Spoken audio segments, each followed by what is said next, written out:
The wind screamed across the frozen plains of Frost Ridge like a living thing. Lily Garrett pulled her thermal coat tighter and checked her oxygen meter for the third time in 10 minutes. The small device showed green, but out here in the wasteland beyond the mining colony's safe zone, green could turn to red faster than a person could run back to shelter. She knelt beside a patch of crystallized ice that sparkled with an odd purple tint. Her gloved fingers scraped a sample into a collection tube. Professor Williams would be pleased. The old scientist had sent her out here to find evidence of bacterial life in the ice formations, and this purple coloring might be exactly what they needed.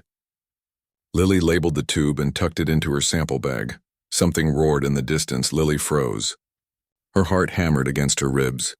Every colonist on Frost Ridge knew that sound. Dreadmaw, the apex predator of this frozen moon. 40 feet of scaled death with jaws that could bite through steel plating. The colony had lost 17 people to Dreadmaw attacks in the past 2 years. The standing order was simple: if you see one, run. If you can't run, shoot. If you can't shoot, pray she should head back, right now. But the roar came again, and this time Lily heard something different in it. Not aggression. Pain. Her training as a xenobiology student kicked in. Pain meant injury. Injury meant the creature was vulnerable. It also meant the creature might be suffering needlessly.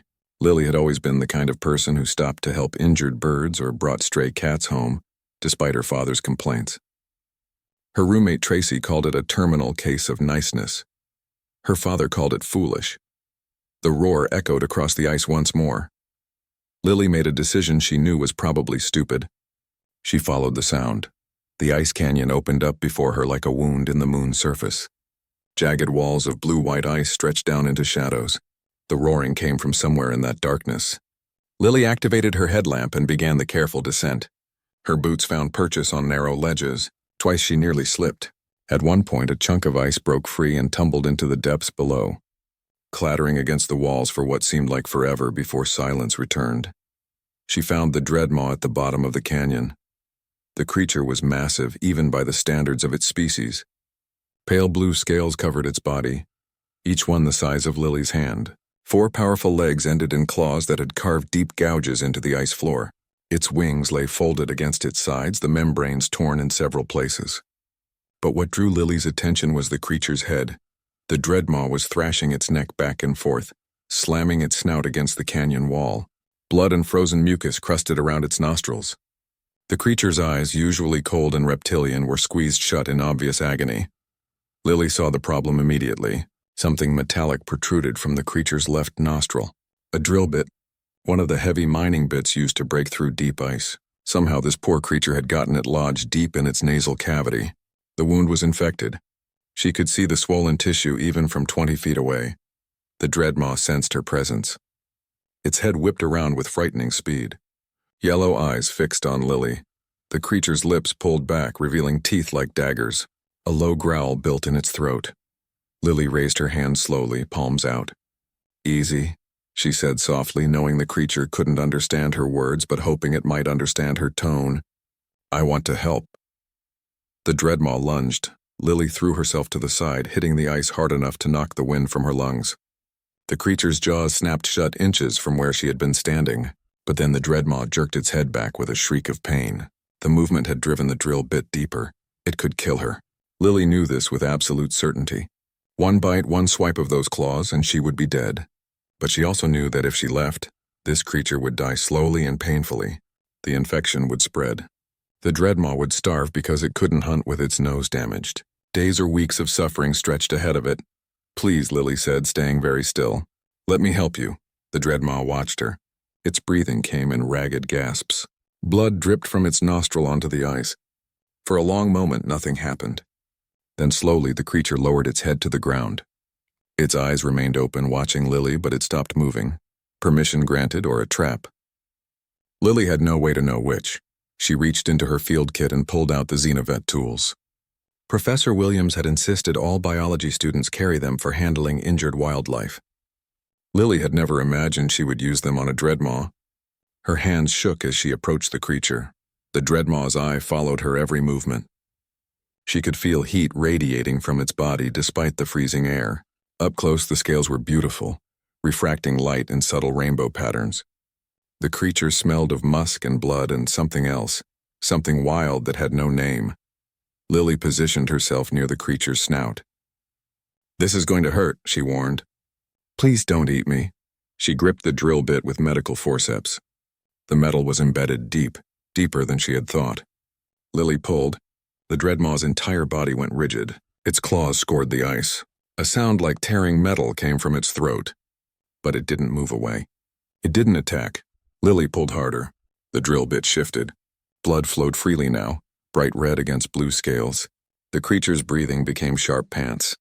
Lily felt tears on her own cheeks freezing in the cold air.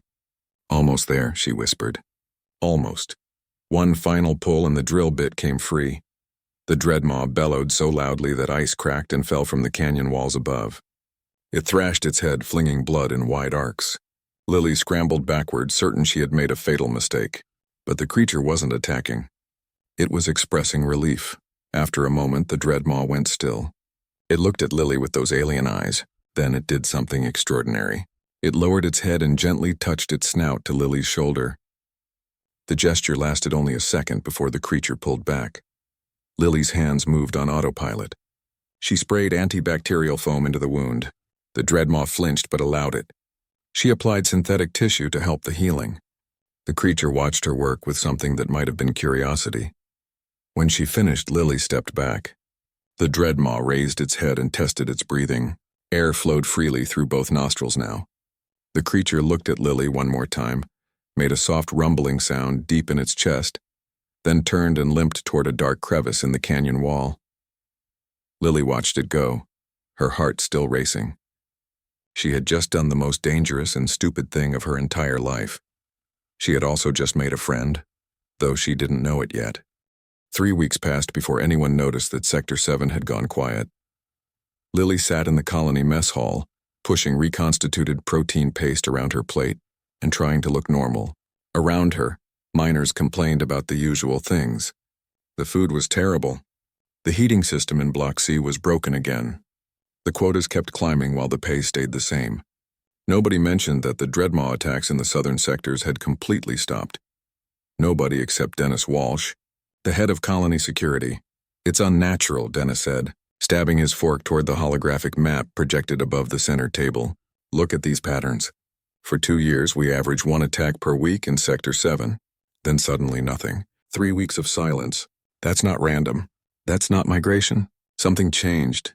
Lily kept her eyes on her plate. Her roommate Tracy kicked her under the table, a warning to stay quiet. "Maybe they moved to better hunting grounds," suggested Paul Grant, one of the senior miners. "We've been pulling less ore from that area. Fewer people means fewer targets. Or maybe one of them died," Tracy added helpfully. "Natural causes. Happens all the time with wildlife," Dennis shook his head. "We would have found the body. Scavengers would have marked the location. No, something else is happening. I'm taking a hunting party out tomorrow to investigate." Lily's fork clattered against her plate. Every eye in the mess hall turned to her. "You okay there, Lily?" Dennis asked. "Fine," Lily managed. "Just tired. Long day collecting samples." She excused herself and hurried back to her quarters. Tracy caught up with her in the corridor. "You've been going back," Tracy said. It wasn't a question. "Every day after your fieldwork. You've been feeding that thing." Lily didn't deny it. She couldn't. Tracy had been her roommate for 6 months. They knew each other too well for lies. "His name is Frost," Lily said quietly. "And yes, I've been helping him recover. The wound was infected worse than I thought. He needed antibiotics and protein supplements. He's a Dreadmaw, Lily, a predator. He's killed people. He was starving and injured. Now he's healing. He's not attacking anyone because he doesn't need to hunt desperately anymore. I'm bringing him enough food." Tracy grabbed Lily's arm, stopping her in the middle of the corridor. "Where are you getting enough food to feed a 40-foot predator? Please don't tell me you're stealing from colony supplies." "The expired protein stores," Lily admitted. "The stuff that's past safety dates for humans but still perfectly good. It was going to be recycled anyway. I just redirected it." "Professor Williams knows?" "No, nobody knows except you now." Tracy closed her eyes. "Dennis is going to find your Frost tomorrow. You know that, right? He's taking plasma rifles and tracking equipment. They're going to kill him." Lily felt something cold settle in her stomach. "I won't let them." "How exactly do you plan to stop them?" That was the question Lily had been avoiding for 3 weeks. She had no answer. She had no authority. She was a junior researcher, barely 20 years old with no official standing in the colony hierarchy. Dennis commanded the security forces. If he decided a Dreadmaw needed to die, it would die, unless she got there first. That night, Lily packed her cold weather gear and every medical supply she could carry. She left a note for Tracy. Gone to finish field research. Back tomorrow. Then she slipped out through the auxiliary airlock that the maintenance crews used when they didn't want to log their exits. The frozen landscape stretched endlessly, under Frost Ridge's 3 moons. Lily followed the path she had memorized over her daily visits. The ice canyon opened before her like the mouth of some sleeping giant. She descended carefully in the darkness, her headlamp painting shadows that danced and twisted. Frost waited at the bottom. The Dreadmaw had made a den in one of the deeper crevices. Lily could see the remains of his meals scattered around the entrance. Bones and frozen blood marked his feeding grounds. As she approached, Frost emerged into the moonlight. He looked healthy now. The wound on his nostril had closed to a thin scar. His scales gleamed with proper nutrition. His eyes were bright and alert. When he saw Lily, he made that rumbling sound in his chest that she had learned meant contentment. "Hey, beautiful," Lily said softly. She held out a packet of protein bars. Frost's tongue, surprisingly delicate for such a massive creature, took them from her hand. "We have a problem." She sat down on a flat ice boulder and explained the situation. Frost couldn't understand her words, but he listened anyway, his head tilted in an almost human gesture of attention. Lily had noticed this about him over the weeks. He was smart. Really smart. Much smarter than any animal had a right to be. "They're coming tomorrow," Lily said. "Men with guns. They want to kill you because they're afraid. I don't know how to stop them. I can't fight them. I can't convince them. I'm just a student who everyone thinks is too soft and too naive." Frost moved closer. He lowered his massive head until it rested gently against Lily's side. The gesture was unmistakable. Comfort. Support. The same thing he had done when Lily had cried during one of her visits, overwhelmed by homesickness and doubt. "I won't let them hurt you," Lily promised, running her hand along his scaled neck. "I'll think of something." They sat together in the canyon for hours. Frost seemed to sense her distress. He stayed close, occasionally rumbling or huffing warm breath that smelled faintly of meat and minerals. At some point, Lily dozed off, exhausted from stress and the long hike. She woke to voices echoing down from the canyon rim. Movement down there. "I saw something big." Dennis Walsh's voice carried clearly in the frozen air. "Get the rifles ready. Spread out along the edge. If it tries to fly out, hit it with everything." Lily scrambled to her feet. Frost was already awake, his body tense, eyes fixed on the canyon rim where lights now danced. The hunting party had arrived early. "No," Lily breathed. She looked at Frost. "You need to run. There's a tunnel system behind your den. Go deep, hide." Frost didn't move. He positioned himself between Lily and the canyon rim, his wings spreading slightly. A defensive posture. "Don't be stupid," Lily said, her voice breaking. "They'll kill you. Please, Frost, go." A plasma bolt hit the ice 20 feet away, superheating it so quickly that it exploded in a shower of steam and fragments. Dennis's voice rang out. "We know you're down there, Lily. Professor Williams found your note. Come up now, slowly. We'll handle the creature." Lily looked at Frost one more time. Then she made her decision. She walked to the center of the canyon floor, directly into the hunting party's line of sight, and spread her arms wide. "Don't shoot," she yelled. "I'm standing right next to him. If you fire, you'll hit me." Silence from above. Then Dennis's voice, angry now. "Lily Garrett, move away from that thing right now." "That's an order." "No. That creature is dangerous. It needs to be eliminated. He hasn't attacked anyone in 3 weeks. The sector is safer now than it's been in 2 years. Because it's been feeding. Probably on colonists we haven't found yet. On expired protein supplies," Lily shouted back. "That I've been bringing him. Every day. He doesn't need to hunt humans anymore. He's not the problem. Our fear is the problem." More silence. Lily could see shadows moving along the rim. Rifle barrels glinting in the moonlight. Her heart hammered. This was it. Either Dennis would believe her or she would die here with Frost. Then a new voice called down. "Professor Williams, let me talk to her," the old scientist said. "Everyone lower your weapons." More arguing from above, but eventually Dennis agreed. Professor Williams appeared at the canyon edge, peering down with his thermal scanner. "Lily," he called. "Is what you said true? You've been feeding it?" "Yes, sir." "For 3 weeks?" "Yes, sir." "And it hasn't tried to hurt you once?" Lily reached out and placed her hand on Frost's neck. The Dreadmaw lowered his head to her shoulder again, that same gentle touch. Even in the darkness, with only moonlight and scattered headlamps, the gesture was clear. Professor Williams was quiet for a long moment. Then, "I'll be damned. Lily, I'm coming down. Tell your friend not to eat me." "Professor, no," Dennis protested. But the old man was already descending, using a rope and climbing harness. It took him 10 minutes to reach the canyon floor. He approached slowly, hands raised, making no threatening moves. Frost watched him but didn't retreat. Professor Williams stopped 10 feet away and simply stared. "Remarkable," he breathed. "The intelligence in its eyes. The way it responds to you. Lily, do you understand what you've done? Probably ruined my academic career. You've proven that Dreadmaws are sapient." The corporate shuttle landed 3 days after Professor Williams declared Frost sapient. Lily watched it descend through the observation window in her father's office, her stomach tight with dread. Her father, Richard Garrett, stood beside her with his arms crossed and his jaw set in that expression that meant he was furious, but trying to control it. "They're sending an inspector," he said quietly. "That's never good news." The man who emerged from the shuttle wore an expensive thermal suit that probably cost more than Lily's entire education. His name was Harold Chen, and he carried himself with the kind of confidence that came from knowing he had more power than everyone else in the room combined. He represented the Galactic Mining Corporation, the company that owned Frost Ridge and every gram of ore pulled from its frozen ground. The meeting took place in the colony's main conference room. Every department head attended. Dennis Walsh sat in the corner, still angry about the Dreadmaw situation but smart enough to know when to keep quiet. Professor Williams had prepared a detailed report on Frost's intelligence, complete with video evidence of the Dreadmaw responding to verbal commands and demonstrating problem-solving skills. Harold Chen barely glanced at it. "Fascinating work.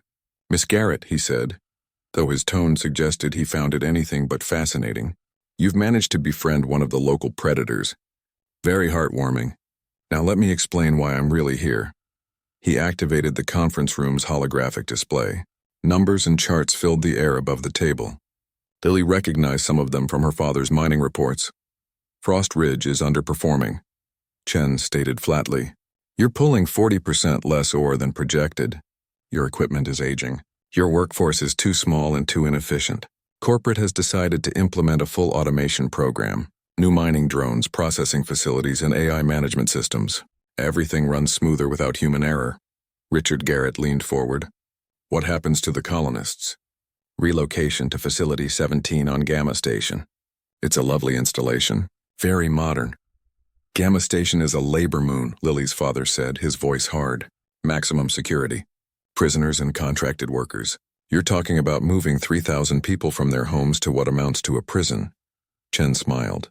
"A harsh assessment, but not entirely inaccurate. However, that's the decision. Unless, of course, you can prove that this colony deserves to remain autonomous." Professor Williams stood. "Under the Frontier Settlement Law, colonies have the right to maintain independence if they can demonstrate sustainable operation and territorial defense." "Correct," Chen agreed. "Which brings us to the interesting part. You have 30 days to repel an external threat. Corporate will arrange for a marauder fleet to conduct a raid on Frost Ridge. Standard procedure. If you successfully defend your territory, you keep your autonomy. If not, well, Gamma Station has excellent recreational facilities." The room erupted. Dennis Walsh slammed his fist on the table. Other department heads shouted over each other. Lily sat frozen, trying to process what she had just heard. It was rigged. The corporation was arranging an attack that the colony had no hope of surviving. They had mining equipment and maybe a dozen plasma rifles. What were they supposed to do against trained marauders with military-grade weapons? Her father's hand came down on her shoulder. "Lily, outside, now." They walked through the corridors in silence until they reached one of the observation domes. Frost Ridge's landscape spread below them, beautiful and deadly. Somewhere out there, Frost was probably hunting or sleeping in his canyon den. "I know what you're thinking," Richard said. "Do you?" You're thinking about that creature, about whether it could help us, about making some kind of alliance. Lily looked at her father in surprise. How did you? Because I've been a miner for 30 years and I've learned that the craziest ideas are sometimes the only ones worth trying. He turned to face her fully. Could you do it? Could you convince that Dreadmaw and others like it to help us fight?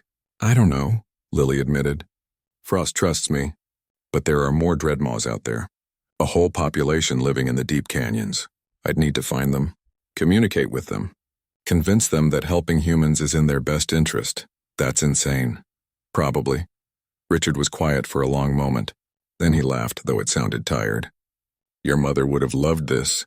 She always said you'd do something extraordinary. I just thought she meant discovering a new species of bacteria, not negotiating with dragon predators to save a colony. So I can try? You're going to do it anyway. I know you. But yes, you have my blessing. Take whatever supplies you need. I'll handle Chen and the corporate bureaucrats. You handle the Dreadmaws. Lily left that same evening with Frost as her guide. She had explained what she needed, showing him maps and images of other Dreadmaws. He seemed to understand. Or maybe he just sensed her urgency. Either way, he led her deeper into the frozen wilderness than any colonist had ever ventured. The ice canyons grew larger as they traveled. Some were so deep that Lily couldn't see the bottom even with her strongest lights. Frost moved confidently through the maze of ice and stone, occasionally pausing to vocalize, long, complex calls that echoed through the canyons. Lily realized he was announcing their presence, calling to others of his kind. They found the nesting grounds on the third day of travel. The canyon was different from the others, wider, warmer somehow, though still well below freezing. Steam rose from vents in the ice floor, suggesting geothermal activity below. And everywhere Lily looked, she saw Dreadmaws. Adults lounged on ice ledges, their scales catching the dim light filtering from above. Juveniles played in the steam vents, chasing each other and mock fighting. A few were sleeping, curled into impossibly tight balls despite their massive size. Lily counted at least 20 adults and more juveniles than she could track. Frost called out again. The entire population went still. Dozens of yellow eyes turned toward Lily. The largest Dreadmaw Lily had ever seen emerged from a cave in the canyon wall. Her scales were dark gray, almost black, and covered in scars. One eye was milky with blindness. Her left wing had a chunk missing from its membrane. This was a fighter, a survivor, and based on how every other Dreadmaw deferred to her, she was the leader. Lily named her Storm in her mind. Storm approached slowly, each step deliberate. She stopped 20 feet away and simply stared at Lily. Her one good eye was intelligent and calculating. She made a low sound in her throat somewhere between a growl and a question. Frost moved between them and vocalized back. A conversation. Lily could hear different tones and rhythms in their calls. They were talking about her. She was sure of it. Finally, Storm turned her attention back to Lily. She took one step forward, then another. She lowered her massive head until she was eye level with the tiny human who had dared to enter her domain. Lily held her ground. Her every instinct screamed at her to run. But she knew that would be fatal. Predators chased running prey. She met Storm's gaze and spoke quietly. I need your help. My people need your help. There are others coming who want to destroy your home. They'll tear apart the ice looking for minerals. They'll kill your pack. They'll kill mine. We need to work together. Storm couldn't understand the words, but she could understand tone, urgency, desperation. Lily pulled out her tablet and showed Storm the footage of mining operations. The massive drills tearing through ice, the explosions, the destruction. Storm watched. Her scales rippled with what might have been anger or concern. When the footage ended, she looked at Frost. Another exchange of vocalizations. Then Storm did something unexpected. She opened her mouth and gently, carefully closed her jaws around Lily's arm. Lily went rigid. Those teeth could sever her limb in an instant. But Storm wasn't biting down. She was holding, testing. Frost made an urgent sound, but Storm ignored him. She held Lily's arm in her mouth for 5 long seconds, then released it. A test. Lily understood. Storm was checking if this human would panic, would fight, would show weakness. Lily had passed. Storm stepped back and made a complex series of calls. Every Dreadmaw in the canyon responded. It sounded like agreement, like a decision being made. Professor Williams had given Lily a communication device before she left, something he had been developing to translate Dreadmaw vocalizations into patterns humans could understand. Lily activated it now, recording everything. The device couldn't translate meanings yet, but it could identify repeated sounds and tonal patterns. Over the next week, Lily lived among the Dreadmaws. She slept in the nesting grounds. She watched juveniles play and learned their games. She helped an elderly Dreadmaw remove parasites from between his scales. She shared her food and accepted gifts of fresh meat in return, eating it raw because cooking wasn't an option and refusing would be insulting. Storm watched everything, testing her, challenging her. Once, Storm deliberately knocked Lily into a freezing pool to see if she would get angry. Lily had simply climbed out, shivering, and gone about her business. Another time, Storm refused to let Lily eat until she had successfully played a complex pattern on a set of ice formations that the Dreadmaws used like drums. Lily had spent 6 hours learning the pattern. On the 8th day, Storm approached Lily and did something remarkable. She lowered herself completely to the ground, belly to ice, and placed her scarred head on Lily's lap. Submission, trust, acceptance. Lily stroked Storm's scales, feeling the rough texture of old scars. "We're going to save each other," she promised. Storm rumbled in response, and somehow Lily knew the alliance was sealed. 23 days remained until the Marauder attack. Lily stood in the colony command center, surrounded by skeptical faces and crossed arms. Storm waited outside the main airlock with Frost and 3 other adult Dreadmaws. The sight of them had caused near panic among the colonists. Dennis Walsh had actually drawn his plasma rifle before Lily's father ordered him to stand down. "You want us to trust them," Dennis said, his voice tight with barely controlled anger. "The same creatures that killed 17 of our people. That's what you're asking."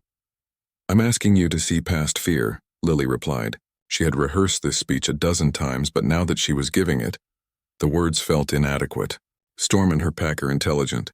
They're capable of strategy, cooperation, and loyalty. They're also facing the same threat we are.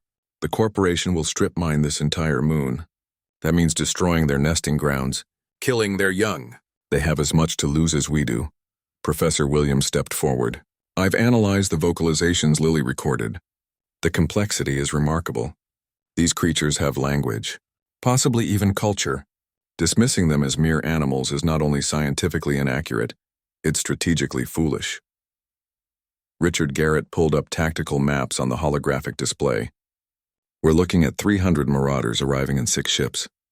They'll have plasma weapons, armor, and military training. We have mining equipment and a population of scientists and ore workers. Without help, we lose. It's that simple." "And you think those things can make a difference?" Dennis gestured toward the airlock. "How do we even communicate with them? How do we coordinate? We have 3 weeks to prepare for a battle that we're supposed to lose." Lily activated her tablet. "I've been working with Professor Williams on a translation system. It's not perfect, but it's functional. The Dreadmaws communicate through a combination of vocalizations, body language, and chemical signals. We can understand enough to coordinate basic tactics. As for whether they can make a difference..." She switched the display to footage she had recorded in the nesting grounds. "Watch this." The video showed Storm leading a hunting party.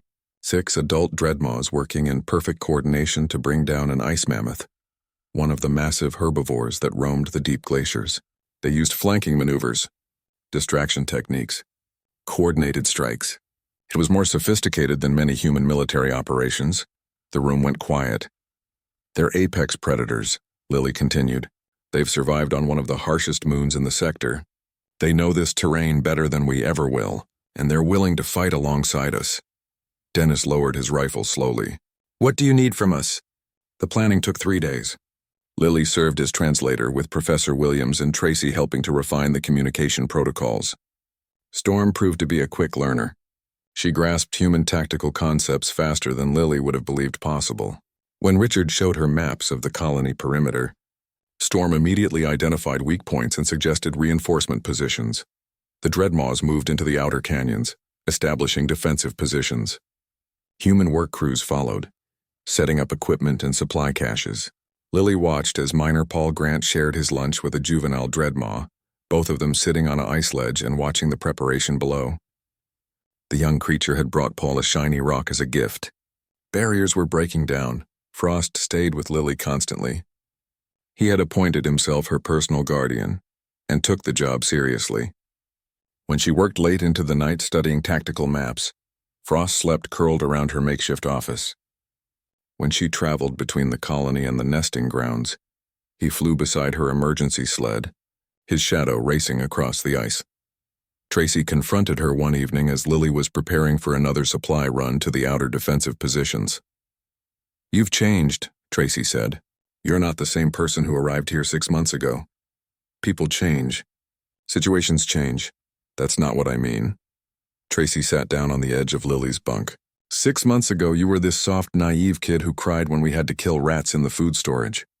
Now you're coordinating a defense force of humans and alien predators like it's the most natural thing in the world. What happened to you?" Lily thought about that. "I met someone who needed help, and I helped him. Everything else just followed from that one decision. Maybe I didn't change. Maybe I just found out who I already was. That's very philosophical. Or maybe I'm too tired to think straight. I haven't slept more than 4 hours in the past week." Tracy handed her a thermos of coffee. "Drink this. Get some sleep. The Dreadmaws can handle guard duty tonight. Storm made that very clear to your father. She practically pushed him out of the command center when he tried to stay late." Lily laughed despite her exhaustion. "She's protective. They all are. I think they see us as part of their pack now. Which is great until we remember that we're asking them to fight to the death for us." The laughter died. That was the weight Lily carried every day. She had brought Storm and her pack into this conflict. If any of them died, it would be on her conscience. She looked through the window toward the outer canyons where the Dreadmaws were stationed. Frost's distinctive silhouette was visible on a distant ridge, standing watch. "They're not fighting for us," Lily said quietly. "They're fighting for their home. Same as we are. That makes us allies, not users." The communication device on Lily's belt chirped. "Storm's pattern. Urgent." Lily grabbed her cold weather gear and ran for the airlock. Frost met her at the perimeter, already agitated. He didn't wait for her to mount the emergency sled. He simply picked her up carefully in his claws and launched into the air. The flight was brief but terrifying. Lily had never gotten completely comfortable with being carried by a creature who could accidentally crush her. They landed at Storm's position on the northern ridge.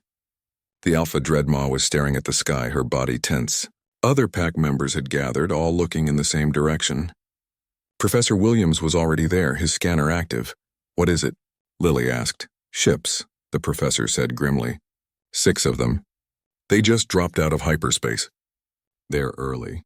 We have maybe 6 hours before they're in orbit. 6 hours, not 23 days. The corporation had changed the timeline. Lily activated her communication link to the colony.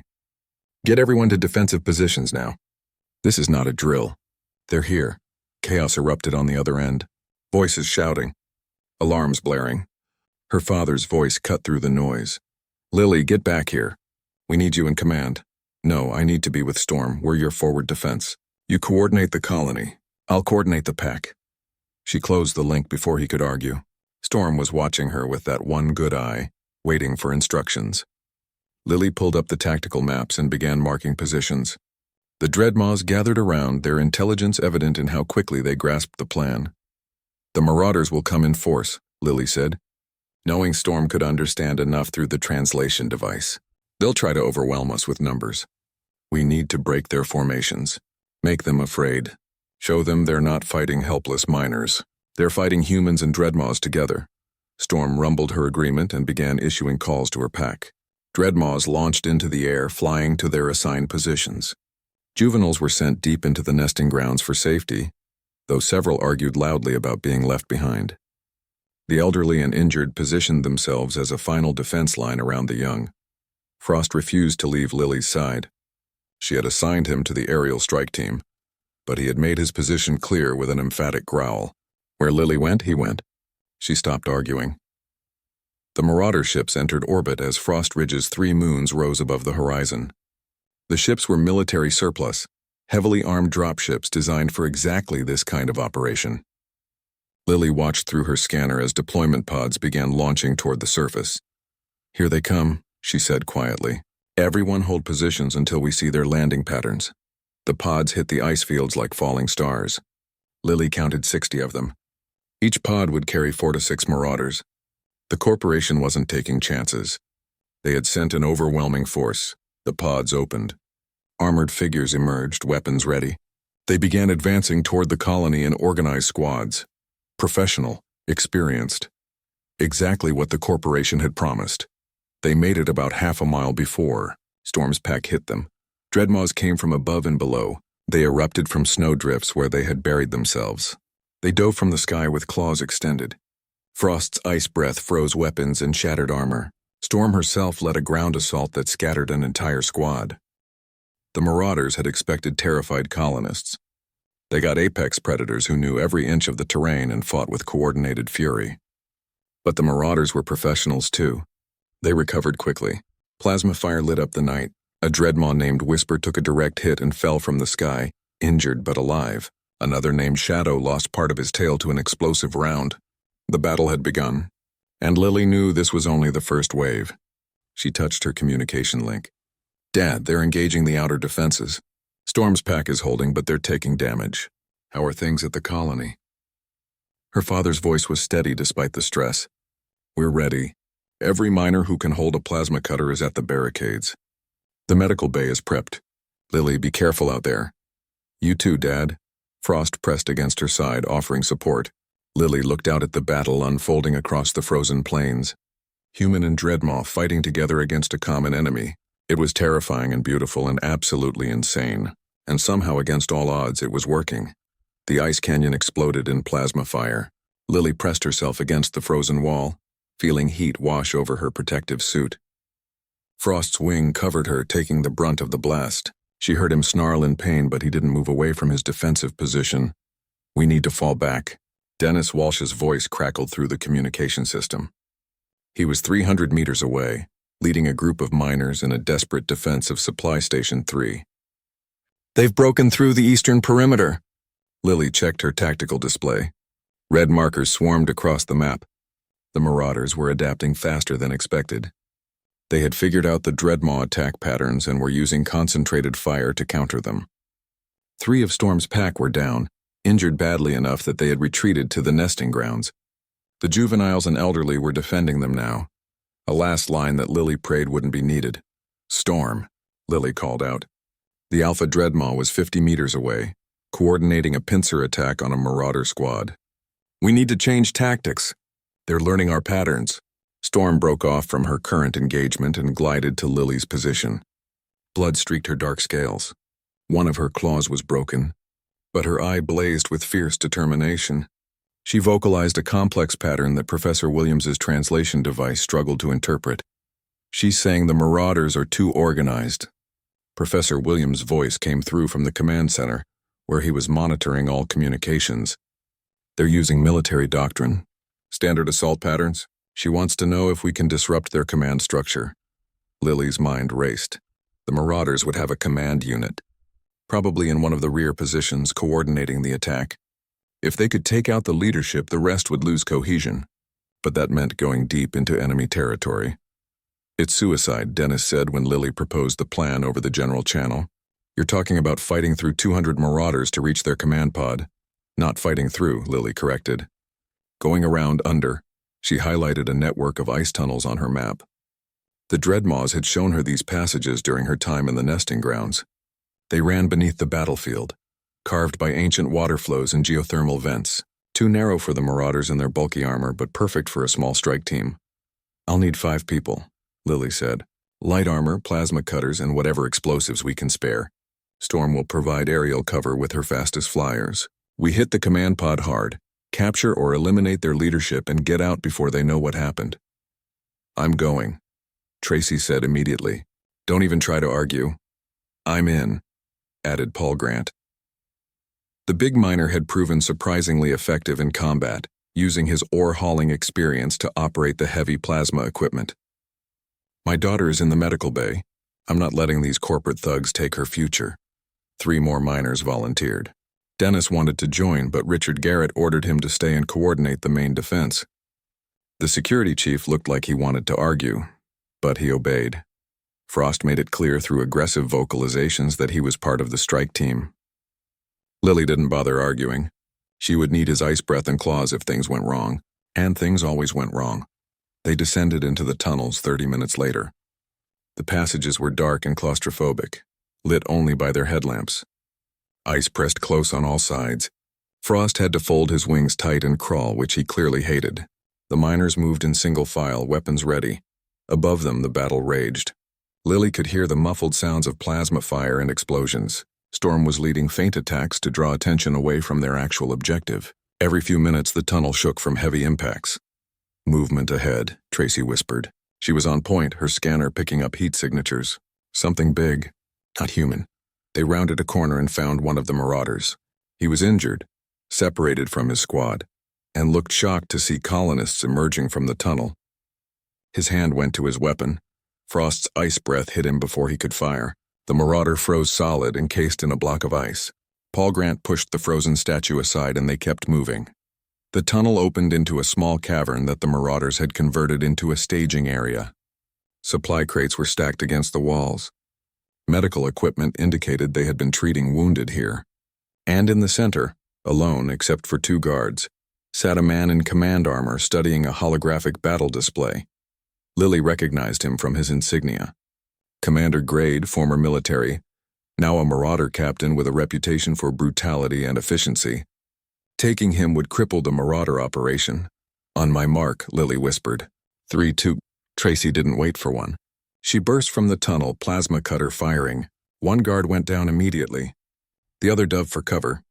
Paul and the other miners followed Tracy, engaging the guard while Commander Grade reached for his weapon. Frost was faster. The Dreadmaw launched from the tunnel and slammed into Grade, pinning him to the ground. The commander struggled, but Frost was far stronger. He held Grade down with one massive claw while his other claw ripped the weapon away. "Don't move," Lily said, emerging with her own weapon pointed at Grade's head. "Order your people to stand down," Grade laughed. Blood ran from his nose where Frost's tackle had broken it. "You think you've won? You think capturing me changes anything? There are 6 more commanders out there. You've slowed us down, not stopped us. Then we'll capture them too," Tracy said. She had secured the surviving guard and was binding his hands. "One by one if we have to. You don't have time. The main assault begins in 10 minutes. 200 marauders hitting your colony from 3 directions simultaneously. Your Dreadmaw friends are good, I'll give you that. But they're animals. They'll break under sustained fire," Frost growled at that. His claw pressed harder against Grade's chest. The commander's armor creaked under the pressure. "They're not animals," Lily said quietly. "And they're not alone. But you're right about one thing. We don't have much time." She activated her communication link. "Dad, we have their commander.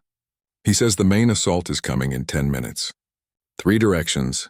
Everything they have." Her father's voice was grim. "We're as ready as we can be. Lily, you need to get back here."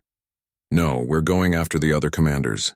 If we can create enough chaos in their rear positions, it might buy you the time you need." "That's crazy? Suicidal, probably. But it's what we're doing." She closed the link and looked at her team. They were exhausted, injured, and scared. But they were also determined. Paul checked his plasma cutter's charge. Tracy flexed her hands to keep them from shaking. The other miners stood ready. "Storm," Lily called into her communication device. "We need extraction, and then immediate deployment to coordinates I'm sending now. 3 more command positions. We're going to hit them all." Storm's response came through as a roar that shook ice from the cavern ceiling. Agreement and anticipation. The Dreadmaw Alpha was enjoying this battle in a way that was both terrifying and inspiring. Frost picked up Commander Grade as easily as a human might pick up a small bag. The commander struggled, but one warning growl froze him in place. They emerged from the cavern to find Storm and 6 other Dreadmaws waiting, having fought their way through to provide extraction. What followed was chaos that would be talked about for years after. The strike team hit 3 command positions in rapid succession. They used speed, surprise, and the terrain to their advantage. Frost became a legend in those hours, his ice breath and claws cutting through marauder defenses. Tracy saved Lily's life twice. Paul Grant took a plasma bolt to the shoulder but kept fighting. Storm's aerial assault was devastating. She had learned to drop ice boulders on enemy positions with frightening accuracy. Her pack followed her lead, turning the battlefield into a deadly maze of falling ice and diving predators. But it came at a cost.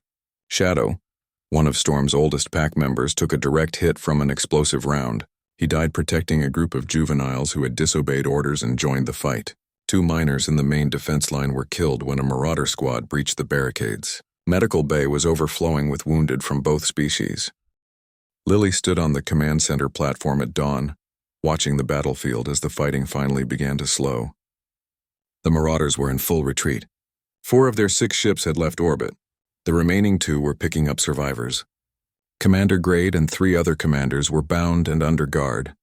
Without leadership, the marauder assault had collapsed. The colonists and dreadmaws had held. Storm landed beside Lily, her breathing labored. She was injured in a dozen places, but she held her head high, victorious. "We did it," Tracy said, appearing beside Lily. Her armor was scorched and dented. "We actually did it." "We lost people," Lily said quietly. "Both humans and dreadmaws. Shadow died because of me, because I convinced them to fight." "Shadow died protecting his pack," Professor Williams said, joining them. The old scientist looked ancient, aged by the stress of the battle. "That's what pack does. That's what family does. You didn't cause his death, Lily, you gave it meaning."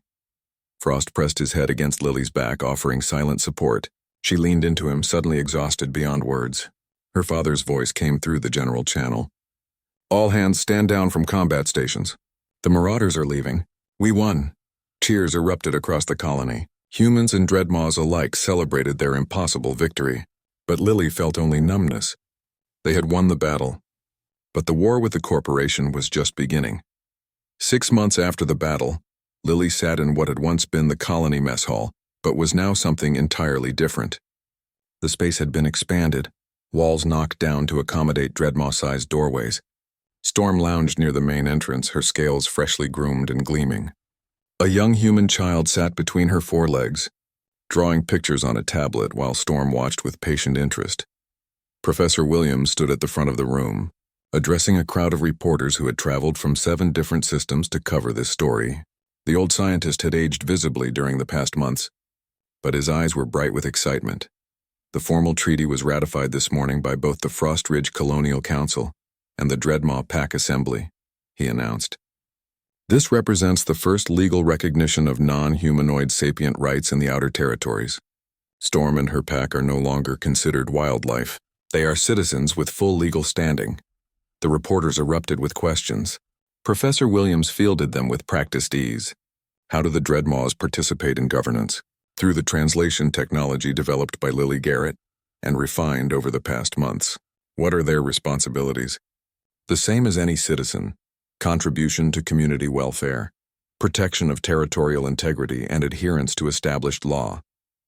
What about conflicts between human and Dreadmaw interests?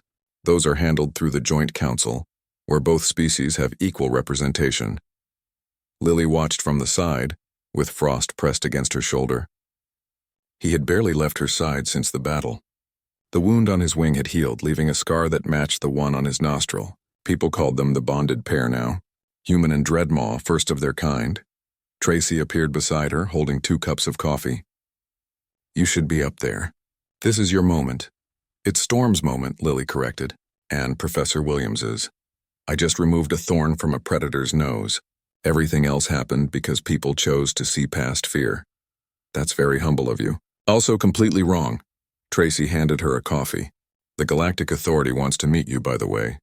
Something about serving as an official mediator for other colonies experiencing conflicts with native species." Lily groaned. "I'm 19 years old. I'm barely qualified to finish my undergraduate degree. You united 2 species and won a war against a mega corporation. I think you're qualified." The corporate fallout had been spectacular. The Galactic Authority had investigated the arranged Marauder attack and found evidence of dozens of similar schemes on other colony worlds. The mining corporation's executives were facing criminal charges. Their assets were being liquidated. Frost Ridge had been awarded substantial compensation, which they were using to expand the colony and establish proper facilities for the growing human Dreadmaw community. Harold Chen, the inspector who had delivered the corporation's ultimatum, had testified against his former employers in exchange for a reduced sentence. He was currently serving community service on Frost Ridge, working in the medical bay under Storm's direct supervision. The irony was not lost on anyone. Richard Garrett pushed through the crowd and embraced his daughter. "The Authority delegation wants to speak with you." They're in the observation dome. Do I have to? You're the reason we're not all on Gamma Station right now. Yes, you have to. Lily drained her coffee and stood. Frost rose with her, his bulk causing several reporters to hastily step aside. They had learned not to crowd the Dreadmaws. Storm's pack was peaceful and cooperative, but they were still apex predators who didn't appreciate invasion of personal space. The observation dome had been reinforced and expanded. Half of it was now open to the air, allowing Dreadmaws to come and go freely. Storm had insisted on this modification. She believed in shared spaces and constant interaction between species. Segregation breeds fear, she had communicated through the translation system. Integration breeds understanding. 3 authority officials waited in the dome. They wore formal diplomatic attire and carried themselves with practiced neutrality. The lead official, a woman named Victoria Stone, stepped forward as Lily approached. Miss Garrett, thank you for meeting with us. I didn't think I had a choice. Victoria smiled slightly. You always have a choice. That's what makes you interesting. You chose to help a wounded predator. You chose to live among them. You chose to fight alongside them. Every step of the way you made choices that defied conventional wisdom. I made choices that felt right, Lily said simply. That's all? And that's exactly why we're here. Victoria pulled up a holographic display. It showed a star map with dozens of marked systems. There are 73 colony worlds currently experiencing conflicts with native species. Most of these are classified as dangerous predators or hostile life forms. Standard procedure is containment or extermination. But after seeing what you accomplished here, we're wondering if there might be better options. You want me to negotiate with alien predators across the galaxy, Lily said flatly. We want you to teach us how. Your translation technology, your integration protocols, your understanding of non-humanoid intelligence. This knowledge could save countless lives, both human and alien. Lily looked at Frost. The Dreadmaw's yellow eyes met hers steadily. She could read his expression now after months of bonding. He would follow wherever she chose to go, but he was also content to stay here on Frost Ridge protecting their home. I need to discuss this with Storm and the pack assembly, Lily said. This isn't just my decision. If I go, I represent both humans and Dreadmaws. Both species need to approve. Victoria looked surprised. You would take a Dreadmaw with you? Of course. How else would anyone believe what I'm telling them? Besides, Frost goes where I go. That's not negotiable. The pack assembly meeting took place that evening in the expanded nesting grounds. Storm had overseen the construction of a meeting space that could accommodate both species comfortably. Humans sat on heated benches while Dreadmaws lounged on ice platforms. Translation devices provided real-time interpretation. Lily explained the authorities' proposal. Storm listened carefully, occasionally asking clarifying questions through the translation system.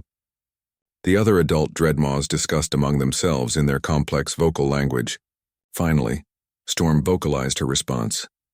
The pack believes this is important work, Professor Williams translated. But Storm has concerns. She asks what happens to Frost Ridge while you're gone. Who maintains the alliance? Who ensures that both species continue to work together? We stay, Tracy volunteered. She stood up from her bench. Paul and I and the others who fought in the battle. We know how this works now. We'll keep the community strong until Lily returns. Dennis Walsh rose as well. I'll coordinate security training between humans and Dreadmaws. Make sure everyone knows how to work together in crisis situations. Richard Garrett nodded, and I'll handle the administrative side. The colony runs smoothly. Both species prosper. That's my job, Storm rumbled her approval. Then she vocalized something that made several Dreadmaws shift uneasily. Professor Williams translated, Storm says she's going with you. The assembly erupted. Both humans and Dreadmaws protested. Storm was the pack alpha. She couldn't leave. Who would lead in her absence? Storm waited for the noise to die down before responding. Whisper will lead, Professor Williams translated. Whisper, the Dreadmaw who had been injured early in the battle, looked shocked. But she stood and accepted the responsibility. Storm says this is too important for only young ones to handle, Professor Williams continued. If Lily and Frost are going to represent both species to the galaxy, they need elder wisdom. She's going to provide it, and that was that. When Storm made a decision, the pack accepted it. 3 weeks later, Lily stood in the loading bay of a diplomatic shuttle, watching the colony shrink beneath them as they lifted into orbit. Frost and Storm were secured in the cargo bay, which had been specially modified for Dreadmaw transport. Both had sedatives available if the space travel became too stressful, but so far they seemed more curious than frightened. Tracy and Paul were on the landing platform below, waving. Her father stood with them, his expression proud and worried in equal measure. The entire community had gathered to see them off, human and Dreadmaw together, integrated so completely that visitors could barely tell where one species ended and the other began. "Last chance to back out," Victoria Stone said from the pilot's seat. "Once we enter hyperspace, we're committed." Lily thought about the scared girl who had arrived on Frost Ridge 8 months ago. That girl had been naive and idealistic and completely unprepared for the realities of frontier life. But she had also been brave enough to approach a suffering predator when everyone else would have walked away. That single act of compassion had changed everything. It had saved a colony. It had established the first human Dreadmaw alliance. It had proven that intelligence and sapience could exist in forms humans had never imagined. And now it would change the galaxy. "I'm ready," Lily said.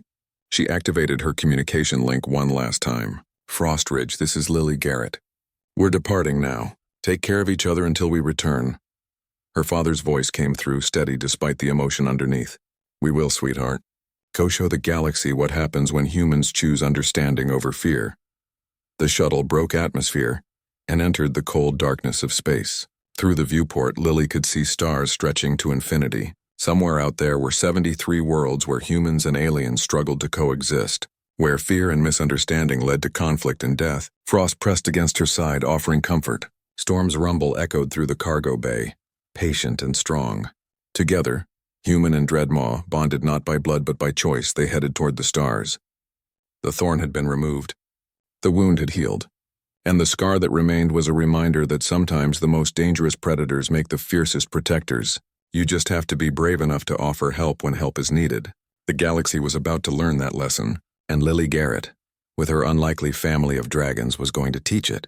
Behind them, Frost Ridge continued its orbit around the frozen moon, a beacon of what was possible when species looked past their differences and saw each other clearly. Children played in integrated classrooms. Workers collaborated on mining projects.